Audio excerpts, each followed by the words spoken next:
toujours un plaisir et un devoir de vous informer. Bienvenue à Info Pacifique. L'exécutif semble avoir les coups des franches pour faire avancer ces différents projets. Un nouveau budget évalué à 254 milliards de gourdes a été déposé le mercredi 30 septembre en Conseil des ministres en prélude à l'ouverture de l'année fiscale 2020-2021. L'Union nationale des sous-agents de transfert exige le retrait de la circulaire de 114-2 de la BRH faisant obligation aux maisons de transfert de payer les transferts dans la monnaie nationale. Les membres de l'UNATA avaient gagné les rues à Carrefour pour exprimer leur mécontentement. Le rectorat de l'Université d'État d'Haïti ne reconnaîtra pas les évaluations académiques réalisées à l'École de droit et des sciences économiques des Gonaïves avant la rentrée en fonction de la commission de restructuration créée par le conseil exécutif de l'UEH en date du 21 août 2020. Des résidents du quartier Bel-Air, notamment ceux de la ruelle Maya, se sont désemparés par les attaques des bandes armées. Les dégâts causés par ces attaques sont énormes selon ses habitants plongés dans la désolation. Et puis à l'étranger, Bruxelles a déclenché jeudi les hostilités avec le Royaume-Uni en entamant une procédure d'infraction pour ce qu'elle considère comme une violation du traité du Brexit. Restez branchés, les détails c'est tout de suite. Si vous jugez que cette vidéo est intéressante, n'hésitez pas à liker et partager la vidéo. Et surtout, n'oubliez pas de vous abonner à cette chaîne et activer la cloche de notification pour ne pas louper aucune de nos vidéos. Merci d'être encore avec nous sur la 54. Voici les détails du journal. Le gouvernement a adopté le mercredi 30 septembre en Conseil des ministres le nouveau budget 2020-2021 qui a été évalué à plus de 254 milliards de gourdes, soit une augmentation de 30% par rapport à l'année dernière. À travers ce document qui met en évidence les grandes priorités du gouvernement, les recettes domestiques sont évaluées à 132 milliards de gourdes alors que les prévisions des dépenses courantes s'entendent sur environ 136 milliards de gourdes. Par ailleurs, si les prévisions de financement monétaire de la BRH sont de 37 milliards de gourdes, l'amortissement de la dette est passé à 43 milliards de gourdes dans le cadre de ce nouveau budget. Autre actualité à ce journal, l'Union nationale des sous-agents de transfert proteste contre la mise en application de la circulaire 114-2 de la BRH exigeant aux maisons de transfert et aux banques commerciales de payer les transferts provenant de l'étranger dans la monnaie nationale. Selon le président de l'UNATA, Pierre Renel, cette décision aura des conséquences néfastes sur le secteur. Pierre Renel exige le retrait pur et simple de cette circulaire de la Banque centrale qui devrait entrer en application à partir du 1er octobre 2020. Pierre Renel au micro de Joseph-Philippe François. Depuis 27, nous avons annoncé que nous avons fait un bureau, nous fermons. Donc, je dis là, nous constatons que pas aucune autorité qui dit rien. Nous décidons, nous avons lancé une manifestation pour aujourd'hui. Donc, je nous constaté ces populations-là qui prennent la rue ensemble avec nous. C'est employés bureau là qui prennent la rue ensemble avec nous pour dire et l'État, pour dire BRH, que tout ça, il ne peut pas passer parce qu'il fait au mal en pile. Je nous toujours dit, nous dit que circulaire 114-2 ça, l'a détruit classe moyenne, l'a détruit entreprise nous. Donc nous ne sommes pas capables d'accepter un circulaire comme ça, on va qui pas rien là-dedans qui est en faveur de la population. Donc c'est dans l'optique ça, je dis à nous de lancer marche ça, je nous constaté un match pacifique lié. Donc c'est un match qui a continué fait dans tout le pays. Je dis là, nous commençons le Carrefour. Maintenant, c'est sûr qu'à partir du 1er octobre, c'est un match qui a fait dans tout le pays, dans tout le département, dans tout le pays. Donc nous allons lancer un message ça par BRH pour dire que nous ne sommes pas prêts pour accepter ça, il faut qu'il retourne sur lui. On a regroupé en moyenne 4000 à 4500 bureaux qui, alors sous-agents qui fait partie de structure ça. Mais par contre, il y a plusieurs bureaux, parce que chaque sous-agent ça a plusieurs bureaux. Est-ce que nous ne comprenons pas que nous prenons gain sur la population? Nous connaissons, lorsque passer là, devant le bureau central maire, cam transfert ou bien unitransfert, pour qu'il y ait quantité de monde qui est dans le soleil là. Donc c'est parce que le peuple a souffert. Nous-mêmes, nous ne sommes pas prêts pour nous faire le peuple à souffrir de décision ça. Donc ils ont demandé pour l'État, pour BRH, pour le gouvernement lui-même en personne, pour le président Jovenel Moïse, pour le râler les oreilles gouverneur pour retourner cette décision.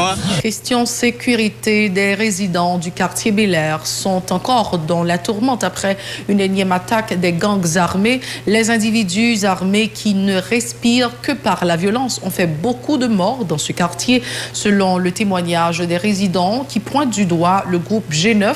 Les différents dégâts causés n'ont pas à ce jour été dénombrés. Se désolent les habitants. Écoutons leur déclaration au micro de Yves Nercy-Lafanor et Joseph-Philippe François. Samedi 19, je viens pour petit moi tuer.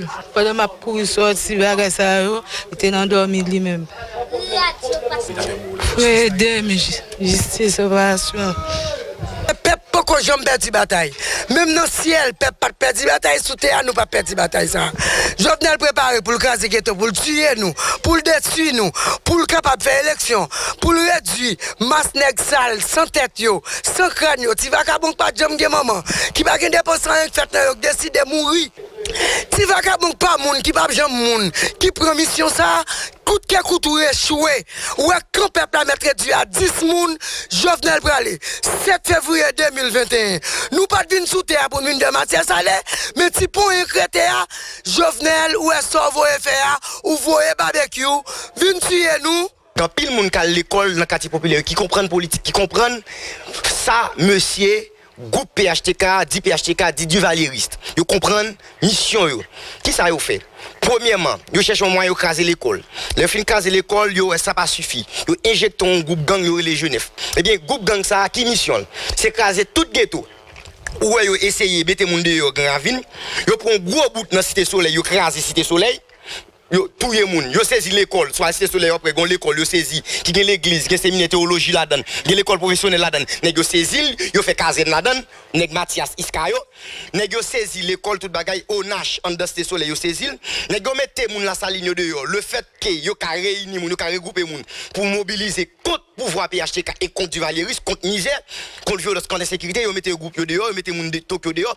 Ti machin yo quoi ça le mette dehors, on a arrêté Bel Air étant que zone stratégique. On va parler maintenant d'éducation. Le rectorat de l'Université d'État d'Haïti ne reconnaîtra pas les évaluations académiques réalisées à l'école de droit et des sciences économiques des Gonaïves avant la rentrée en fonction de la commission de restructuration créée par le conseil exécutif de l'UEH en date du 21 août 2020.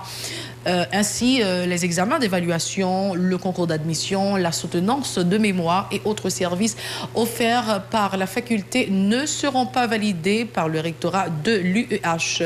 Cette mesure rentre dans le cadre de la réforme enclenchée dans l'enseignement du droit en Haïti, selon ce qu'a informé l'unité de communication de l'Université d'État d'Haïti à travers un communiqué rendu public ce jeudi 1er octobre 2020. Validation des résolutions du premier congrès du parti politique dénommé l'Ordre démocratique ce jeudi 1er octobre à Port-au-Prince. Le secrétaire général du parti, Magnekel Regulus, qui intervenait dans la presse, a indiqué que le parti l'Ordre démocratique veut être une pierre de changement d'idéologie sur la scène politique en Haïti. L'avocat se dit partisan d'un vrai rassemblement entre toutes les couches de la société en vue d'enclencher le processus de développement du pays.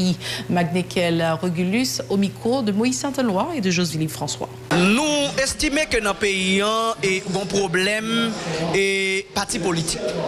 Et c'est ça qui fait nous-mêmes, nous toujours dire écoutez, l'Ordre démocratique, ce n'est pas vraiment donc, un parti politique en plus.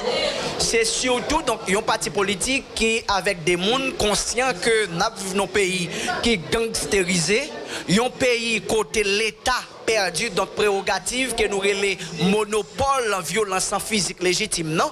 Donc, un pays côté donc à des ordres. Dans tout côté, l'État a fait des ordres, société a fait des ordres, et puis international même profité donc de ça, yo a fait des ordres. Donc, l'ordre démocratique, donc il prend naissance pour ensemble donc nous faire des batailles pour maximiser et bien-être et et minimiser donc souffrance corps sociale là, qui permet donc nous-mêmes nous mettons nous ensemble pour au moins donc nous porter contribution par nous et dans le pays pour au moins nous poser pied par nous dans la construction pays parce que nous dit ça qui est là si nous pas mettre mais ensemble pour au moins donc nous retirer ça qui est là moi pas vous mentir dans quelques années encore ça pas besoin de mettre chiffres sous lui nous capables de disparaître comme société. Par ailleurs, Magnekel Regulus fait savoir que la famille est le cheval de bataille de sa structure politique. Il estime que la base de toute nouvelle société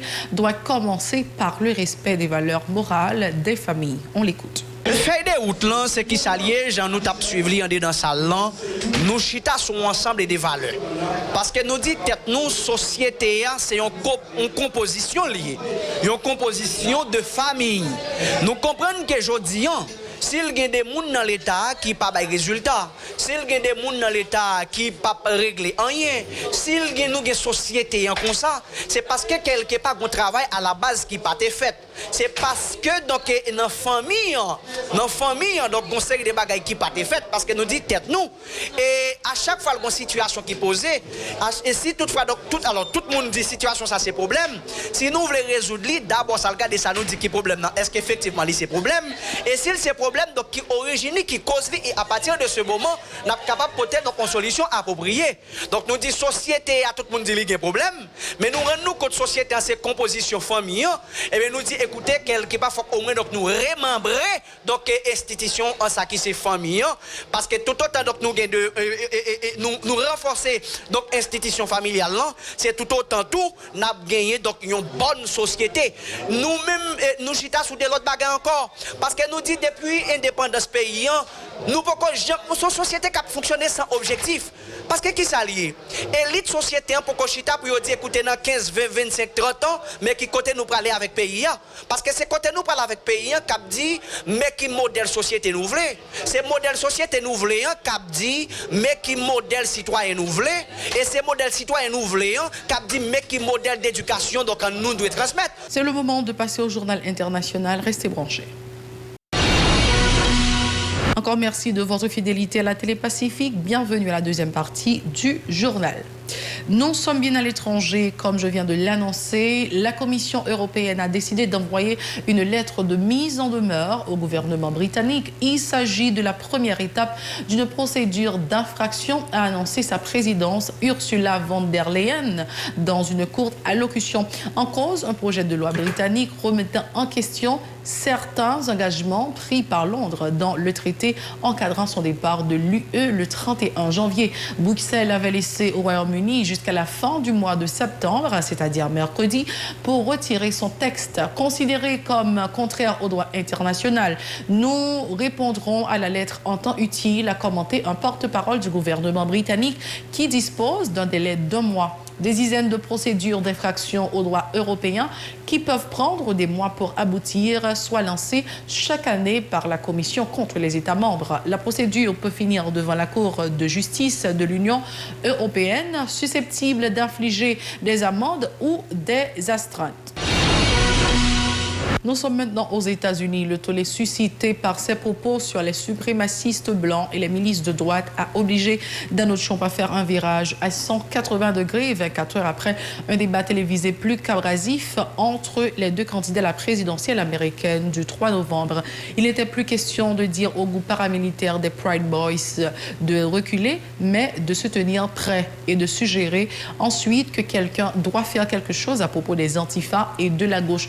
Taxé de honte nationale par son adversaire Joe Biden, critiqué dans son propre camp, Donald Trump a dû une fois de plus rectifier le tir. Je ne sais pas qui sont les Pride Boys, vous devez donner une définition parce que je ne sais vraiment pas qui ils sont. Je peux seulement dire qu'ils doivent se retirer, laisser les forces de l'ordre faire leur travail. Pride Boys est le nom d'un groupe néo-fasciste fondé en 2016 qui se décrit comme chauviniste occidental et qui est connu pour son incitation à la violence de rue, notamment lors des manifestations Black Lives Matter. Il avait immédiatement fait des propos de Trump, « Stand back and stand by », son nouveau slogan sur les réseaux sociaux. C'est la toute fin de ce journal. Merci de l'avoir suivi avec nous. Mais avant de partir, n'oubliez pas de nous suivre sur les réseaux sociaux, Facebook, Twitter, Instagram, YouTube ou encore radio-télévision-pacifique.com. Vous pouvez également nous suivre en téléchargeant l'application Radio-Télévision Pacifique sur votre smartphone ou encore nous suivre sur la chaîne 54 Télé Haïti. Au revoir.